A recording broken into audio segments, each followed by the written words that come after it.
the way we're taught about our bodies is kind of like a machine. And like, if something's wrong, like let's say I have a thyroid disorder, oh, you just fix the thyroid, then everything else is fine. And that somehow we're isolated in our bodies. And in Chinese medicine, it's absolutely not the case. We're an ecosystem. And so you introduce one thing over here, and it's going to impact every other system and create a whole shift in the whole body. And same thing with rebalancing it. You don't just fix the one thing, you shift everything back into balance.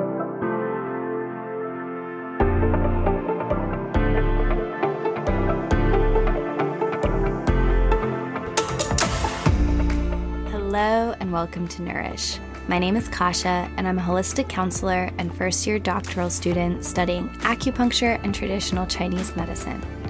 My mission with this podcast is to share the stories of inspiring humans who have discovered that elusive state of balance between the Western concept of success with more Eastern philosophies of inner knowing and spirituality. Think yin and yang in flow. Now, these two do not need to be separate, but I know firsthand how difficult it can be to reconcile them. As a Silicon Valley burnout SKP myself, teaser, I left the tech world after 10 years of a thriving career in product management. I want to share the stories that I wish I had heard when I was struggling to find that balance and flow myself. On this podcast, we'll cover topics on spirituality, authentic career and relationships, slow living, mindfulness, alternative healing, concepts from psychology, and stories of transformation via traditional Chinese medicine and acupuncture. We'll also provide you with the tools to truly integrate both sides of your yin and yang. My hope is that these interviews can inspire you to rethink your own approach to mental, physical, and spiritual well-being. And if you are struggling, find your way back to authentic alignment. So, sit back, relax, and ground yourself back home, my love.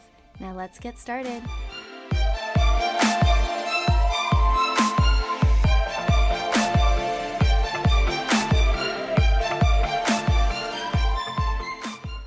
Hello and welcome back to Nourish. I'm your host, Kasia, and I am so excited to bring you today's conversation. So on this episode, I have interviewed Whitney Bird, or Auntie Whitney, as she is known to many, who is an acupuncturist, healer, and truly remarkable human being. Whitney received both her master's and doctorate in traditional Chinese medicine from the American College of Traditional Chinese Medicine at CIIS, which is one of the top acupuncture schools in the nation. Now, although this episode is absolutely juicy, filled with a ton of information, and I'm going to dive into some of the themes in a second, I just want to share some personal context about this conversation. So I met Whitney at a really difficult time in my life. I was kind of in this limbo trying to figure out what it was that I wanted to do with my career. And I was dealing with a lot of physical symptoms of burnout. Some were mental health related, such as stress, anxiety, panic attacks. And then there were a lot of physical ailments. And although Whitney absolutely helped treat a lot of the physical symptoms that I was dealing with, I also credit Whitney with being such an incredible inspiration and mentor for me that really encouraged me. She really encouraged me to pursue this doctorate, and I am just so grateful to have her in my life. So when I think about sharing this episode, I'm not just excited to share some of the knowledge that she's going to be bringing to the table, but also I'm so excited to share her as a human being. So what do we get into? It is juicy. We obviously talk about what is traditional Chinese medicine, what are some of the healing techniques that are used. So if you're not familiar, this will absolutely give you your 101. We talk about how Chinese medicine views the body, healing, and how emotions are actually related and the cause of a lot of disease from Chinese medical theory. We also talk about Whitney's perspective on integrating both allopathic, which is Western medicine with alternative healing modalities. And also we dive into a lot of healing stories. Whitney herself suffers from Graves' disease and also Hashimoto's, and she talks about this experience and what it was like on both the physical, mental, and spiritual levels. So I think that'll be expansive for many people. And then finally, we definitely dive into mental health and healing from trauma and anxiety and depression, and how Chinese medicine can be very supportive in that. So this is super juicy. I am so beyond thrilled to have Whitney on the Nourish podcast, and I'm really excited to introduce her. Now, before we dive in, I just want to offer a quick disclaimer. You might notice that my audio is slightly subpar for this recording. I promise it is something that I am and have improved for future episodes, but I just want to thank you for bearing with me if you do notice that. And also, I want to let you know that it should not deter you from listening to this episode because it is a juicy one. So without further ado, let's welcome Whitney Bird to the podcast.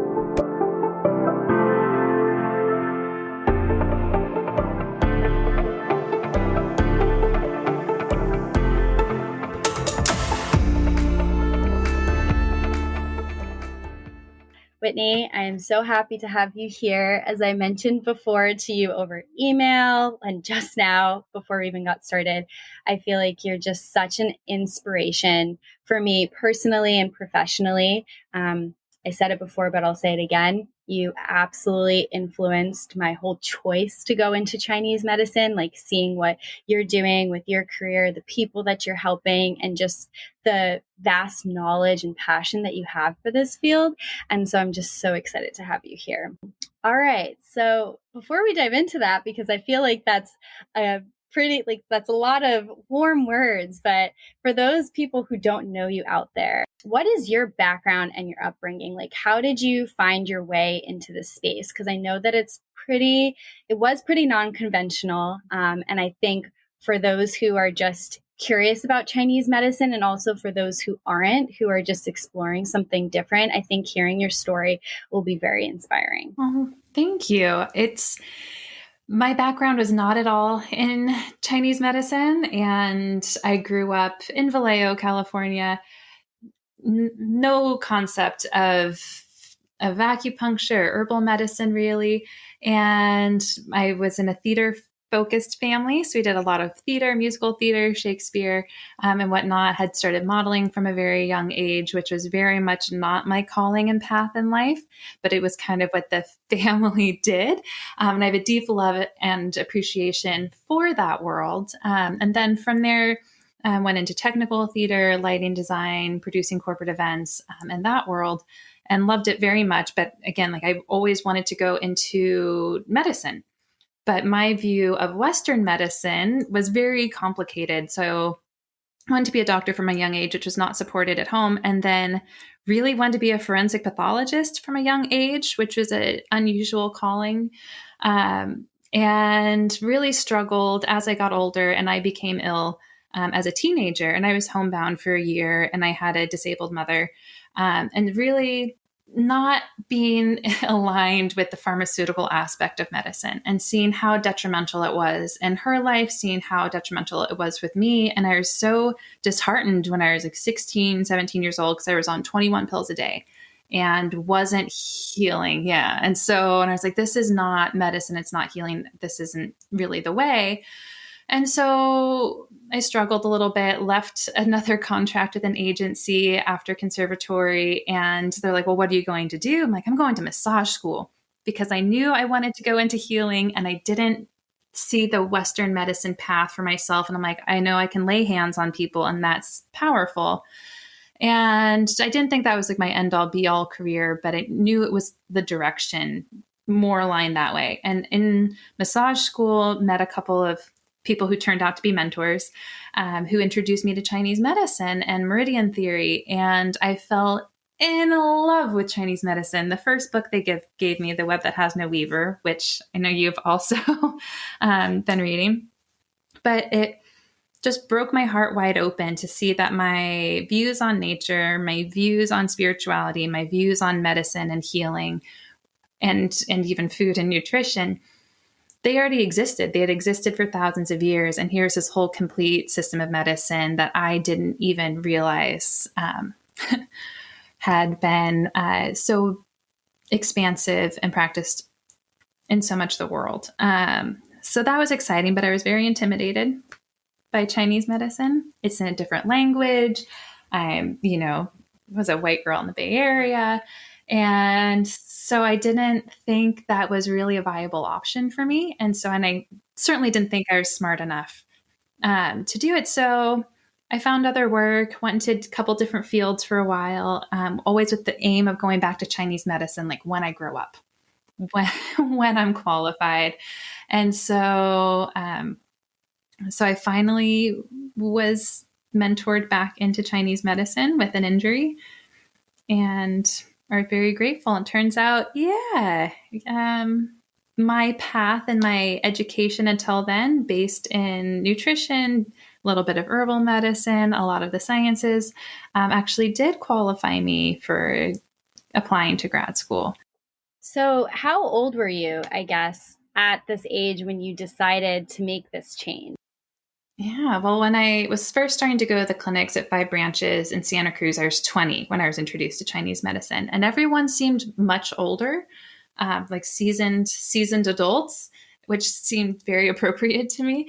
And when I went back, I was really also intimidated because I hadn't, I was 30 when I got into ACTCM. And I felt pretty old, to go back and it's harder to learn and this. And I'd say my cohort, I was about the average age. There were very few people in their early 20s, a lot of people in their, 30s and 40s. And then the other cohorts around me had much older students. And so it was beautiful to me to see people who really wanted to be there, who had made big sacrifices and big life changes to be there, who had a lot of life experience, or not with the younger students, but how well everyone supported each other and their learning styles. Because that was so scary to be 30, back in school full time. A lot of it's in a language I don't know. It was very scary at first. And then I was blown away by how supportive everyone was. And people would have their children in class and you'd meet their grandchildren. And so it was really much less scary once the ball got rolling. You were supported the whole way through, which was huge. For those who are not familiar with Chinese medicine, how would you explain it to somebody, to your clients who come in, to your family? I feel like that's the most common one at this point. So what is Chinese medicine, for those who don't know? It is, it's a very big question. There's no way I will do it any amount of justice, but my quick and dirty explanation is that it's a complete system of medicine. So it has been developed and evolved over truly thousands of years. So a little over 2,000 with a lot of the recorded texts going back as far as almost 3,000 years. So it is a holistic system of medicine, including herbal medicine, physical medicine, qi medicine, a lot of nutrition, and of course, acupuncture is one of the branches of Chinese medicine that people I have met have been most familiar with. If you say Chinese medicine, there's a light bulb that goes off, and people are familiar with acupuncture. For a patient who comes in, if you could just walk us through, what kind of tools do you use in Chinese medicine, and what is the philosophy, I guess, the approach to healing somebody that makes it so different and unique? It's a very different experience as opposed to when you go into, let's say a Kaiser doctor's office. So Chinese medicine uses the practitioner's senses, all of the senses, to evaluate the person in front of them. And so there's a lot of visual diagnostics, tactile diagnostics that go into it. And you take the person who's in front of you and you evaluate them using these basic principles, which sound really simple and easy, like yin yang theory, the five element theory, the Zongfu, or the organ systems. And so you take this whole beautiful, complex, and elaborate person, and you kind of apply these principles to them, so you can see how they are balanced and maybe imbalanced in their life. And so we use pulse diagnosis, where your practitioner will lay their hands on your wrists and feel different pulses. You will be asked to see your tongue, which is a huge diagnostic component for practitioners, which always, brings makes people a little squeamish at first. It's a very intimate thing to see someone's tongue, and then we use acupuncture most of the time in clinic, which is little, very, very fine needles inserted along points on the body, which follow pathways of communication between organs and the brain and hormones. And sometimes we use cupping, which people are much more familiar with now. So as you've known, as you've come into my practice, I use a lot of tools. I will put acupuncture needles in, I'll do a little bit of massage, I'll do cupping, I'll burn an herb called moxa over the body, and most of the time send people home with herbal medicine. So it is, there's a lot of wonderful tools, and I don't employ all the tools that Chinese medicine offers, but those are the ones that I'm most comfortable with. And, assigning a lot of homework is really my favorite tool, as you know. Asking about diet and nutrition and making little adjustments to help support people's overall health.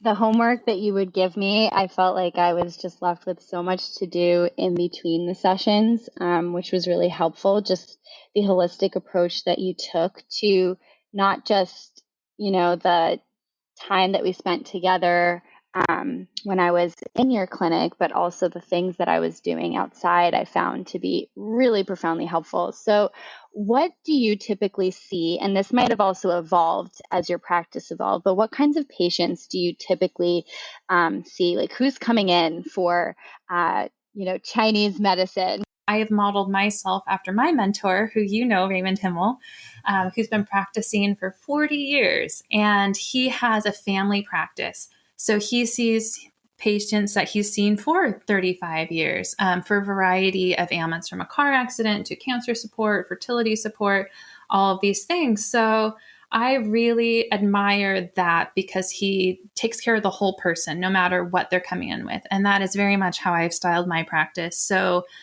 my my patients will be as young as 6 weeks old, little babies with digestive issues or skin issues, as they're working on building their digestive system. I see plenty of folks with fertility support, and from all presentations of reproductive health, and kind of helping them enter into parenthood, which is like the biggest honor on the planet. I see a lot of people that come in who can't walk because they threw their back out and they're in a lot of pain and they're desperate and they don't know what to do. And so I heard acupuncture can help. And those are such a treat, because I'm like, oh, they don't know what they're in for. They don't know how their world's about to get rocked, and how their life is going to change for the better. So I see a wide variety of people, which is really one of the things I love so much about Chinese medicine, because it's so stimulating. And it's not, you can see just knee pain injury. You can see just treat people for allergies, and specialists who focus on those things. I applaud and I admire them. And it's so not how my brain works, because I love the holistic aspect of Chinese medicine and getting to figure out these puzzles of people and why they're in the state that. And when you have, let's say, 10 patients a day who are all presenting with such different bodies and different states of health, it is deeply interesting and stimulating and exciting. And it makes me do so much work. If I have 10 different conditions in one day, from little babies to people in their 70s, it really makes me very mindful, very thoughtful, and makes me do more research to help treat those patients the best I can. So that, to me, is kind of why I chose a broader client base or a broader family practice. Yeah, and so interesting, like kind of being just one tiny step into the process of learning about Chinese medicine in school. Like, first of all, I just want to call out for those who are not familiar, the program is about 4 years for your doctorate. And there is an insane amount of information. I mean, from anatomy to, fundamentals to point theory to like understanding all of the herbs that you use on like I'm barely even scratching the surface. Like I'm overwhelmed by the curriculum, then just imagine like actually learning it. It is a ton of information. And one of the things that I wanted to ask you about, being able to kind of recognize like patterns of imbalance in human bodies, it's so different than what we are kind of taught in school, and for those who have taken some science classes, like maybe an undergrad, or even those who might be medical doctors now, how do you reconcile those two, like in your own mind? Like, forget about learning it all, but like, what is your kind of mental approach? Because you have to kind of see people differently than like the way that we maybe are traditionally taught in basic science and, beyond. I'm very lucky because when I started learning about Chinese medicine and Chinese medical theory, it was very natural for me. And to me, it was remembering these things or finally having terms for the way I saw things. And so I'm very lucky in that way. But for most of my colleagues too, the first semester, the first year of school was this massive paradigm shift, because you are going from, kind of reductionist model of here's all these intricate little systems in the body and how specific they are from the anatomy, physiology kind of point of view. And kind of trying to equate that. So kind of like a paint by numbers, A equals B. Well, if this is what it is in Western medicine, what does that mean in Chinese medicine? If you have, I could say like a thyroid disorder, because I do, and trying to see like, oh, well, that's not one thing in Chinese medicine. And so I think that was the biggest paradigm shift for people, was not trying to equate one with the other. And then as I got further into the program, realizing that there's also this big dichotomy in the field of there's some practitioners that absolutely disavow Western medicine, or allopathic medicine, as we prefer to call it. And it's like, oh, that's terrible. Pharmaceuticals are evil. Surgeries to be avoided at all costs. Eastern medicine is the only way to go. And that to me was really detrimental and reductionist. And then there's this other school of thought, which is we need to worship this, allopathic Western model of research and medicine to be valid, to be thought of seriously, and to equate it. And to me, like that was, I don't worship the white coats and I don't reject the white coats. So my whole giant platform through school and a lot of arguments they got into is how to remove the ego out of this medicine, and that one's not better than the other, one's not opposed to the other, that they work very much in harmony together. And even the basic theory of Chinese medicine, let's say yin yang theory, can be applied to every aspect of allopathic medicine. Every aspect of physiology can be broken down into those the basic principles of understanding how the body works, how the universe works. It all boils down basically to yin yang. And so it's not that I think too, it's really hard to shift that way of thinking when it's so new for the way that we're raised and brought up, especially if you're from America, and you're not really taught to think in a holistic way. The other big thing that comes up with me in clinic every single day is the way we're taught about our bodies is kind of like a machine. And like, if something's wrong, like let's say I have a thyroid disorder, oh, you just fix the thyroid, then everything else is fine. And that somehow we're isolated in our bodies. And in Chinese medicine, it's absolutely not the case. We're an ecosystem. And so you introduce one thing over here and it's going to impact every other system and have create a whole shift in the whole body. And same thing with rebalancing it. You don't just fix the one thing, you shift everything back into balance. They feel these complex things in their body, or they feel these shifts. and they're not taught to see how they're connected, or, oh my goodness, I have knee pain and you're treating my elbow. How is this connected? It's like, your body is connected, and your brain and your soul and your spirit is all connected. And that can be a really big game changer for people to hear that and to recognize in themselves how connected everything is.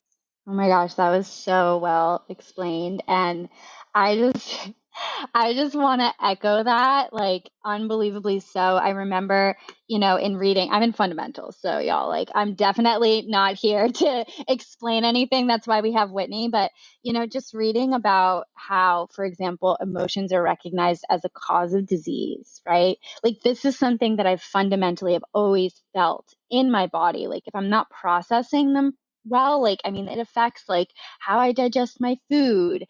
Constant stress, like for me, I'm prone to eczema, will literally cause eczema on my body, right? And it's just so crazy to see that and have it be acknowledged in a way that I feel I have, I definitely do. And it's not like either or for me either, right? We've talked about this a lot, but it's just so there's like this relief in recognizing and being validated that there is kind of this acknowledgement of things being interconnected in such a beautiful way. Um, I have a question for you, and if you don't want to share, that's totally cool as well. But as somebody who has a thyroid condition, we never got into this, but I'm so curious, like, how do you see kind of these two medicines? Because I know from talking to you in the past, like you've been reliant on both, right? Like, I mean, how does that work in your own life? Well, I'm infinitely grateful for my thyroid being a little cattywampus, because without it, I would have maybe followed a very different path. But I was diagnosed with Graves' disease when I was 15, and because everything was suddenly haywire, and I couldn't walk, and they couldn't figure it out, and so that was hyperactive thyroidism, and so everything was going too fast, too fast, too fast, and then they had to heavily medicate that. So I, didn't die. I was having thyroid storms and in the hospital, and it was really, really tough for a while. And so I didn't have any basis of understanding what that was in Western medicine, or when I was diagnosed. They wasn't really educated. And after about 10 years on and off of medication, I was diagnosed with Hashimoto's thyroid disease, which is hypothyroidism, which is apparently very common after Graves' disease because they chemically kind of shut down your thyroid. And so they'd put me on thyroid hormones, but they'd see, the blood labs, they take your, they look at what's going on technically. And they'll say, like, oh, well, now your thyroid levels are better. You're fine. So just keep on this medication. I'm like, well, my symptoms have not changed at all. So that to me was like a big thing. It's like, okay, well, on paper, they're looking at these physiological processes and saying, well, now you're okay because you have this. And that was really disheartening to feel as bad as I did when I had Graves' disease, to feel that same way with Hashimoto's and have the doctors just kind of dismiss it or be like, well, no, your levels are good now. We found the medication. And in Chinese medicine, you go to your practitioner and they look at, oh, okay, well, you have fatigue still. You have this muscle pain. You have, weak digestion. You have these symptoms. And then they apply the principles to that and they treat that. They treat your experience and what you're feeling. And they can be doing the right treatment. And if you don't respond to it, that's not the right treatment. So it's very individualized to the patient's experience, to how you live in your body. And I didn't really ever get any relief or improvement until I started getting acupuncture regularly, taking my herbs, seeing, okay, I have a spleen qi deficiency because my stress response or, decades of trauma have impacted my body on these levels. And so how they work together, because I'm going to be on thyroid hormone my whole life. I am so grateful for it. Thank you, scientists. Thank you, cows who donate your thyroid gland or porcine. So, so I'm grateful for all of the knowledge. And to me, there's a lineage in that too, from all sides of the research and passing down information and trying to figure it out. And to me, that very easily marries all sides of medicine. So it also removes my ego as a practitioner, from being my way is the only way. This is the best systems. Like, it puts the patient back in the center of patient-centered care. And so whatever tools you can employ to help somebody, those are the right tools.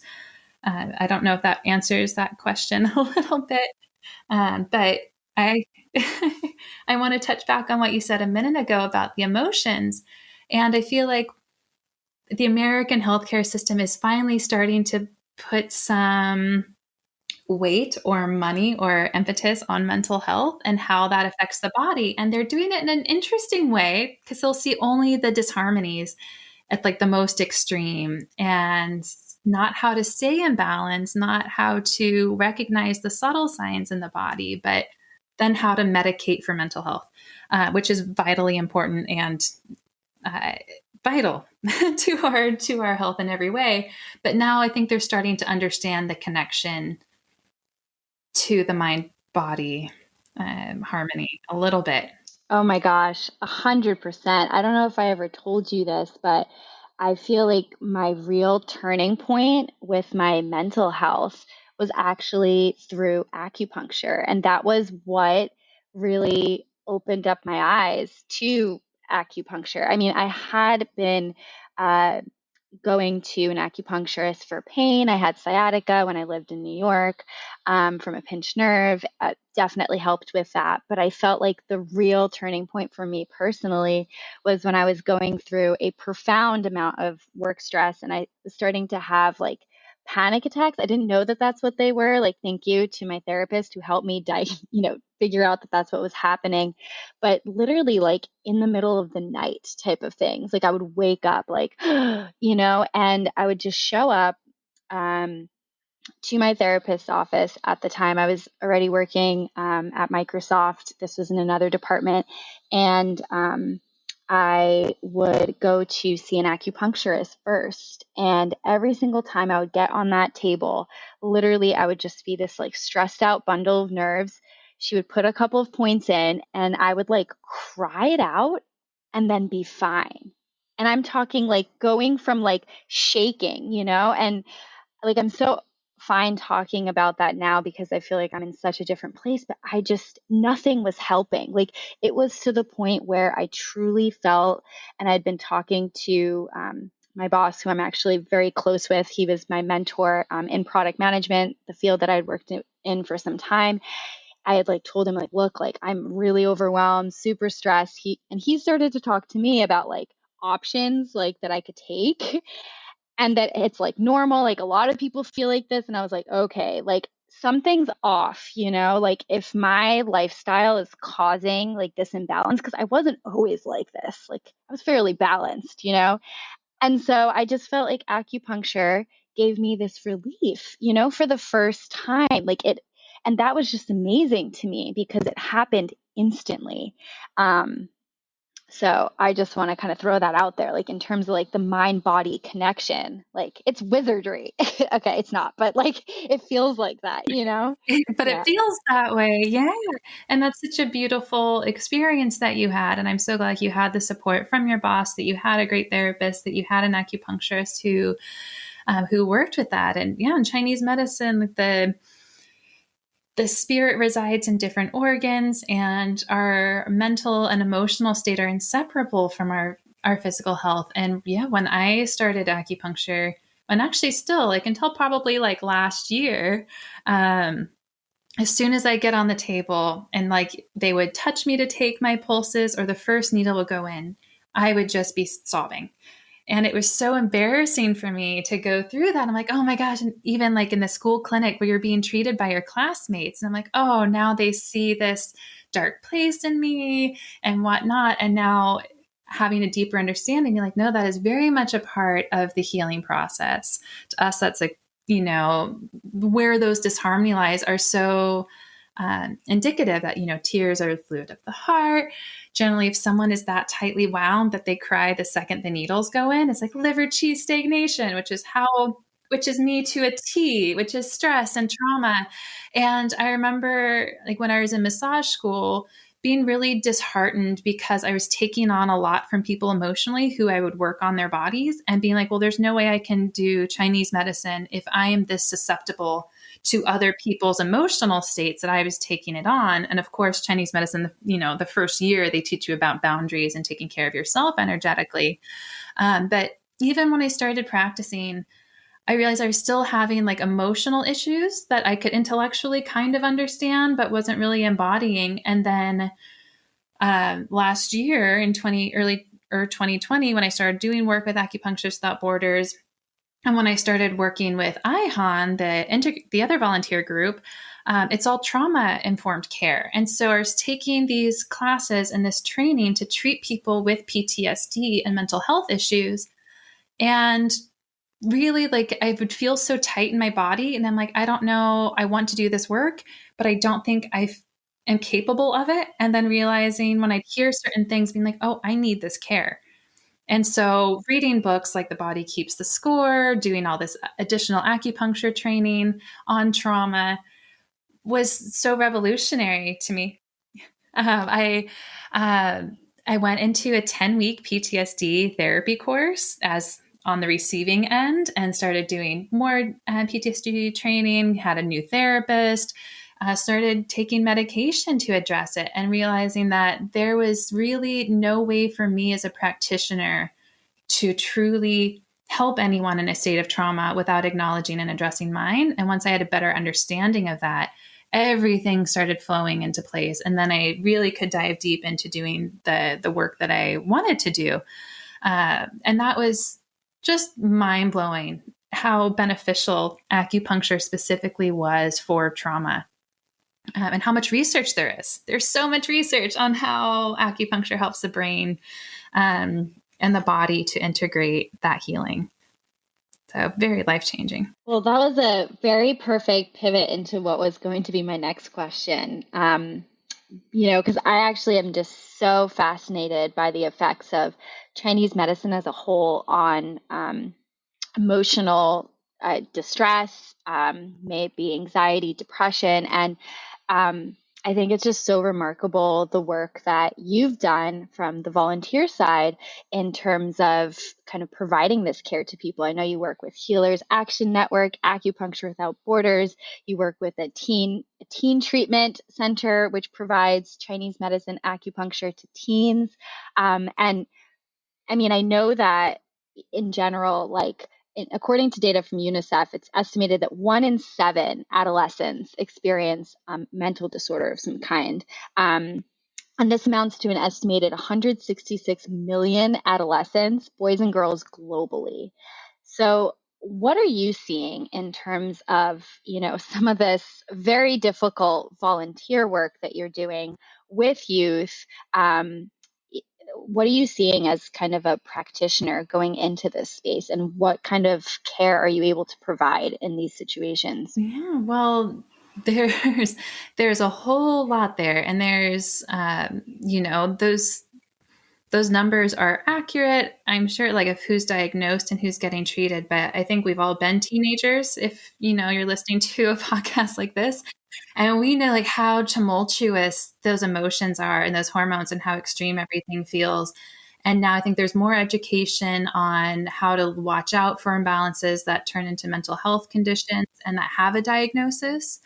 And again, the Chinese diagnosis is very different than how we diagnose things like obsessive compulsive disorder or anxiety or depression. There's, just the word anxiety in Chinese medicine, or those symptoms can fall into several different patterns of diagnosis in Chinese medicine and how we address that. But I'd say my first experiences as a new practitioner was treating, I treat an adult and, who had stress or anxiety, and they'd say, hey, can you see my child who's 8 years old who has severe anxiety, or they've had these other mental health issues?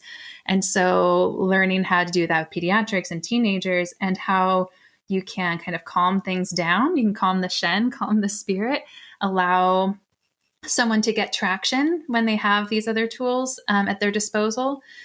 which is the work I do with the teen residential house, which is I'm very gratefully paid for in that one. But they are in a house for 5 weeks and they have therapy round the clock, group therapy and individual therapy and nutritional consultations. They have sound baths and they have a lot of these tools, and they are these incredibly well educated children, quite literally, who have all these tools, but even employing these tools, these medications, it's so hard to kind of get progress and traction. And so what I take away when I leave that house too is I walk in and there's this big wave of emotion from all of these clients living together. They've gone through so much in their day. They're going through so much in their personal lives. And it's kind of like at this peak when I get in. The frequency is high. And so, they receive acupuncture and we focus on the mental health, where, you meet them where they are. So if they just want to work on their back pain, that's fine. But for the most part, like we have a menu that they choose from. And that kind of helps us see like which of the extraordinary meridians to focus on or where their biggest imbalance is. So the work I do there doesn't require them to unload their story or delve into it. So you kind of see, you work with what's presented to you, and they have their needles in for 30 minutes. And when I leave, it is this calm, grounded energy. I feel like a lot of them are releasing a lot during the treatments, but for the most part, a lot of them want energetic reserves. Like they're really exhausted from all this work they're doing. But it allows them to sleep. It allows them to process somatically what they've been doing, like intellectually, with all their other work. But the work I do with the Integrative Healers Action Network and Acupuncture Without Borders is incredible. And it's the work I've always wanted to do like my whole life. And then to finally get to meet the people who are doing it and to be able to work with them has been just thrilling beyond belief. And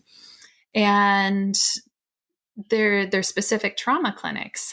So with the Integrative Healers Action Network, we focus on fire survivors. So in Paradise and Santa Cruz and Santa Rosa, and how to kind of build resilience in those communities that have really suffered. And there's a big communal aspect to that suffering. There's individual trauma we all have as we walk through this world. And then there's something you suffer as a community, and how to build resilience and how to offer support in a meaningful way. And that work has been incredible. And we have clinics where there's naturopathic medicine, homeopathic, massage therapy, chiropractic. And so people will spend the day there receiving care specifically tailored to them, but with a trauma focus. And that work has been really powerful for me to witness. When you see someone walking up to the clinic and you can kind of make your assessment and kind of see where someone is, and then see them at the end of the day or hear back from them in a month when you go back and hear about the transformations they've gone through. And that's been really huge. But yeah, a lot of anxiety lately, a lot of depression, a lot of burnout, honestly. A lot of people who were okay through most of, 2020, 2021 have hit a wall. And they're just tapped out emotionally. And so how to build back that strength and that resilience internally and that fortitude has been like a big part of my focus lately. Oh my gosh, I have so many follow-up questions now. So I'm like imagining you walking into this teen treatment facility. We're not naming names, and having that wave of emotions coming towards you. I can't believe I haven't asked you this before, but what do you do personally to keep that from like literally infiltrating you? Because I mean, you're like tangibly describing it. And I feel like tell me, please. Yeah. That's like what I was so afraid of, having been such an empathetic and empathic person when I was young and taking on so much energetically and then being sick from that. There's no way I could do this work without the training from ACTCM, without especially Danny Guerin, Dr. Daniel Guerin, who is a teacher at that school and has a practice here in Marin. And he was instrumental, and he started doing work with this residential house And he would train me because I would go in and shadow him, and I would leave shaking, or I'd sit in my car and cry because of what these young people are going through. And that's not, there's not a lot of longevity in that for a practitioner. It's detrimental to my mental health when I couldn't separate and have those boundaries. And so, on the days that I work at that house, that's all I do. I don't go from my practice into there because I do take time to get grounded before I go. I do my meditations, I do my mala beads and what I'm focusing on and what I want to bring to that house. And, there's lots of techniques we use, breathing techniques. I think I've mentioned a couple of them to you, and like how to fill yourself energetically so that you're in a stronger place, that you don't take things on. And also the work I've done with IHON and AWB, it's so much about boundary work and how to, you're there for this amount of time, you're there for kind of this intention. And that's the extent of it, because the impetus is to do more, to extend more of yourself, to connect deeper, and to realize that there is a finite amount that I can do in that time, and that's okay. And I do the most I can, but then how to kind of close off and how to leave that at the house. So I do, before I walk in, at home, I do my meditations, I get grounded, I'll do my singing bowls. And then when I get to the house, I'll take a minute in my car and take a few breaths, check in with myself, make sure I'm grounded. And if I'm not, put my feet on the ground, grab a tree, do a little grounding exercise before I go in there. Because if I'm not grounded, those really strong, powerful energies can really bowl me over. And that's not helpful for them. And I'm, ultimately there for them. And that's the other big thing, is resetting my mindset to an act of service and how I can offer what I can to these people in this amount of time. And no one benefits if I'm not in my body and I'm not present. And then when I leave, because it does affect you one way or another, like you see what's going on and you care for these children especially. But yeah, having a little energetic release, I'll sit in my car again, have a few deep breaths. I'll do my little meditation and what I kind of feel at that moment is needed, either a release from me or to, make sure that their journey stays with them, that I'm not taking on their journey, and then to check in and see if I'm bringing anything inappropriate with me. That's really not my place to take. And then shake it off. I'm a big fan of my crystals and my mala beads, but they are a very physical, tangible thing for me to kind of hold on to and to refocus and regroup. I think it's so interesting. As you were speaking, I just reflected on, there's this, I feel like we don't really acknowledge the amount of, in a way, trauma that healthcare professionals go through, right? Like everyone is openly talking about now how you want to limit the information that you're taking in if it's particularly negative or triggering, right? And we talk about that, but I feel like there's really something to be said for being able to develop the skills to like have the care and the kindness and the empathy, but not have it overwhelm you. And that is such a difficult thing to do. And it's just made me also so much more grateful for all of our healthcare professionals for kind of going through this crazy experience and doing that day to day. Like, forget about the pandemic. I mean, it's just every single day you're dealing with people who are suffering. And that's hard, honestly.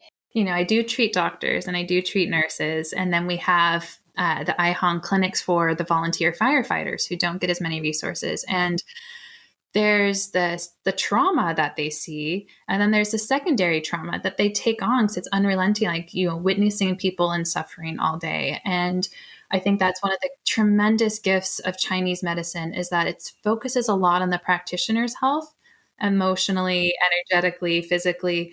So you can continue that. And I feel like, there's not a lot of that in other medical training on how to care for yourself, on how to have your boundaries, on how to nourish yourself. And even, the last couple of weeks, I've been a little cut off from people because I felt like the last year and a half, I've extended myself as far as I can and gave so much of my resources where I felt comfortable to. And then all of a sudden, I realized that I was a little bit weaker, that I had no energy, and like, oh, I need to lock it down and focus on myself a little bit more and restore and recharge. And at one of the firefighter clinics we did a few weeks ago, that was a big theme there, as well as nourishing yourself, taking that time to restore, filling your cup before you can help others.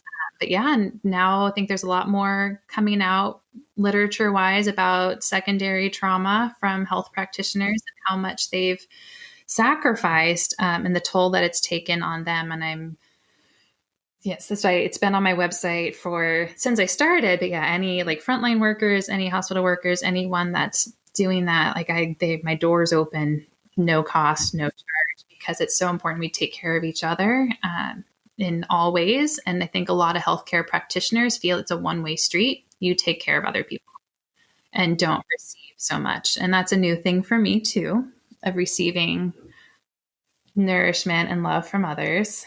But yeah, but we're also taught, like when you're, as you know, like you're now a student of Chinese medicine, the healing that we know is a two-way street. So you receive as much from your patients, it's collective healing. When someone else is healing, you are also healing. And when you heal yourself, you're healing the collective. You're bringing everyone up with you.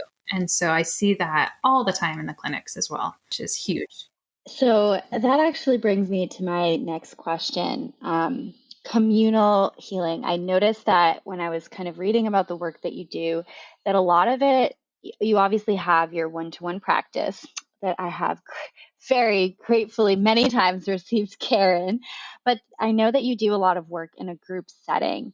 And I'm curious, there's like that one side of it where, oh my gosh, there's like all the energy of the group, but have you noticed kind of anything come up for you, differences in treating in a group setting, or is there something that like you want to call out about that? Because that's always something that I've been so curious about, right? Like we talk about the impact of the information we take in, the impact of the people we, surround ourselves with.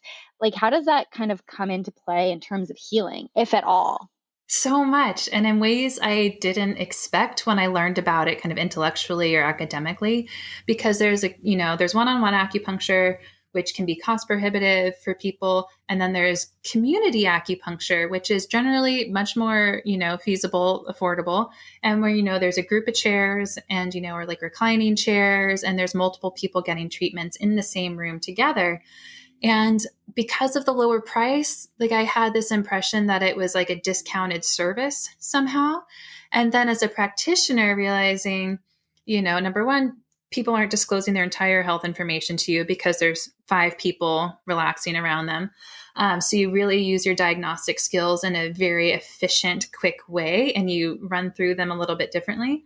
But it is, I feel, when I do the clinics, it is just as much that level of care. And as someone who witnesses the community healing from that, it's been profoundly moving. So you'll see people from communities that have been disjointed, because aside from the fires, a lot of times the shelters were no longer in place. So there's hotel vouchers or people camping. And this was the place where they reunited as a community to help each other process and to help each other heal. And a lot of times there's anxiety, especially around modalities you might not be familiar with. And so seeing someone next to you that, was your neighbor, or someone who you also know is going through grief, receiving the treatment and watching them and feeling that is really huge. And as a patient who goes to community acupuncture on the regular, because I do have a long history of trauma and PTSD, which I've come so far with, but I realize when I go for my own treatments, if I'm one-on-one with someone and I have needles in me for 30 minutes, I am never once relaxed. My patients all fall asleep on the table, everyone's snoring and rested, and it's beautiful, and they're in, parasympathetic mode. And I am so hypervigilant still that it's really hard for me to rest during treatments. And so I've noticed when I go to community clinics and I hear someone else snoring in the room, and I feel that healing and I feel their energy, or I feel that release from them, I can release in my own body. I feel really safe and connected to other people. And I'm a very reclusive person by nature.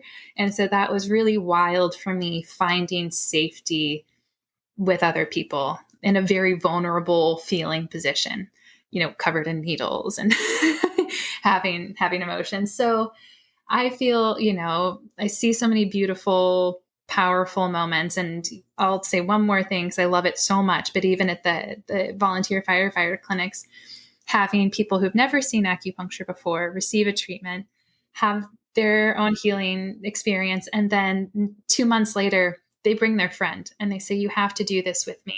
And while they're getting the needles, they're talking about, oh, well, when I was really stressed with this helped. Or then seeing them talk about a book that they read about healing their trauma, or talk about their therapist and, hey, my therapist said this breathing exercise can help when I'm stressed. And watching people share their healing tools is like so life affirming and really beautiful to watch. And so I feel like it's a big benefit to the healing process.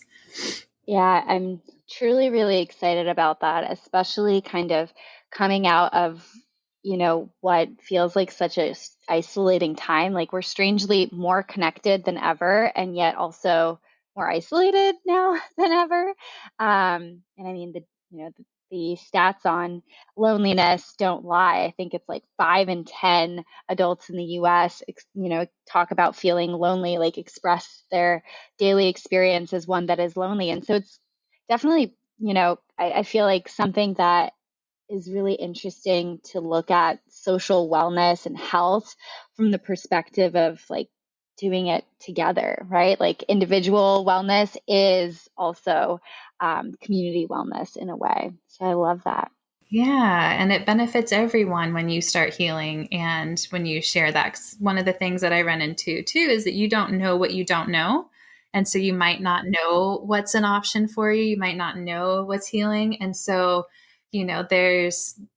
I never want to tell anybody what can work for them, but share what's worked for me. And, that might resonate with somebody. And same thing, like sharing our experience and taking stigma away from it, that our health is just an integrated part of our lives. It's not like disease. It's not a shameful thing. It should be, discussed, and it should be the forefront, and how we're eating, how we're exercising, how we're taking care and nurturing ourselves and each other, versus no, this, and I'm obviously a big fan of the privacy laws. Obviously, HIPAA, woo, great. However, for individuals to share with people they choose to, I think really opens it up to, commonality, especially as we see these awareness months come up. Fertility awareness month, mental health awareness, and then seeing people share their stories. It's really a beautiful thing to realize, like, we all have a body, we all have our mental health, our emotional well-being, and that it's all part of the human existence, and none of it should really be shut away or hidden or shameful. So I feel like that's a big part of the community or social aspect that is changing very rapidly, and I love to see it. I love that too. I mean, as I think I mentioned about my eczema struggles, but there was a period of time, like 8 months, where I suffered from like nearly full body eczema. It was like a pretty blown out episode, so to speak. And I did find community, ironically, online, but that was like the thing that pulled me through. I think it makes a huge difference. And that's actually one of the things that is inspiring this podcast, not just to be able to speak to gurus like yourself, teachers in this field, but also, just hearing like your story of what you went through health wise and what helped you. And I feel like that journey of whether it's through transition or a health struggle just really makes hearing another person's story, I think, really makes a difference. I mean, it inspired me, so I know it'll inspire others too. Oh, thank you. Yeah, and I've been similarly inspired by my mentors and their journeys, and I think that's part of their lineage also, passing on the medicine and passing on their own individual healings and teachings is so valuable. And I even called one of my old mentors a few weeks ago who got me into Chinese medicine, who I haven't talked to in like 20 years, and the impact that she's had on my life. And that was beautiful. And hearing her follow up on her journey as a practitioner and as a human, it still inspires me. So it's a wonderful thing. And I know you inspire me with your dedication, your open heart, your vision to help everyone heal with knowledge, with information, with love and support. And it's beautiful to watch you coming into your power and in a different way that I didn't know previously about you. And it's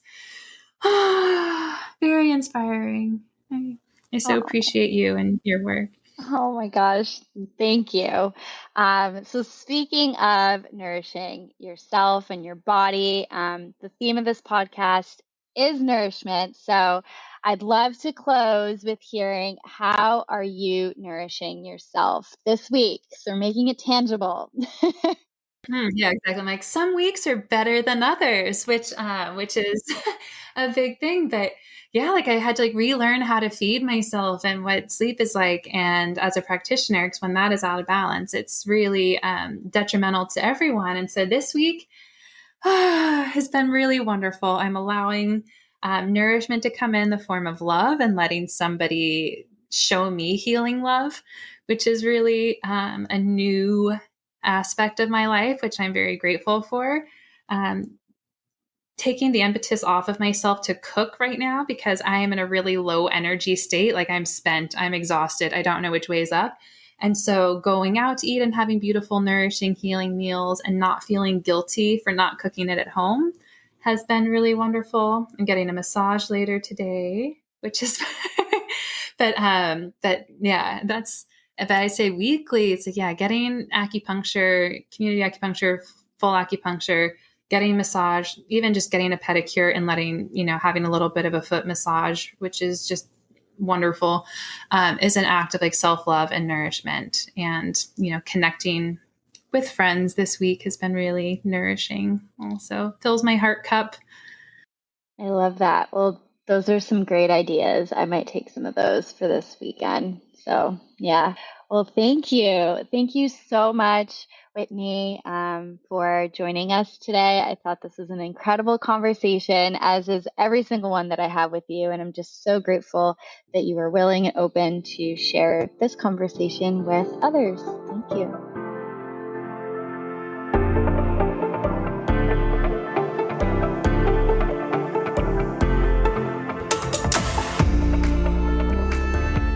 Thank you so much for tuning into this episode of Nourish. If you heard anything on today's episode that really resonated with you, feel free to share it with your friends, your family members, or anyone who you think might be able to benefit from the conversation. Second, I am so eager to hear from all of you. If you have a moment and you'd like to, I'd so appreciate an honest review of Nourish. Of course, I love the 5-star reviews and it helps this podcast grow, but above anything else, I appreciate honesty. I promise I read each and every review myself and I work to integrate your feedback into future episodes. Finally, if you want to connect with any of the speakers, please check out the show notes for direct links to websites plus social media. And if you want to learn more about holistic counseling or traditional Chinese medicine and the work that I do, please head over to my website at www.mirawellness.co or my Instagram at Mira_wellness_co to connect. Thanks again for being a listener and see you next week.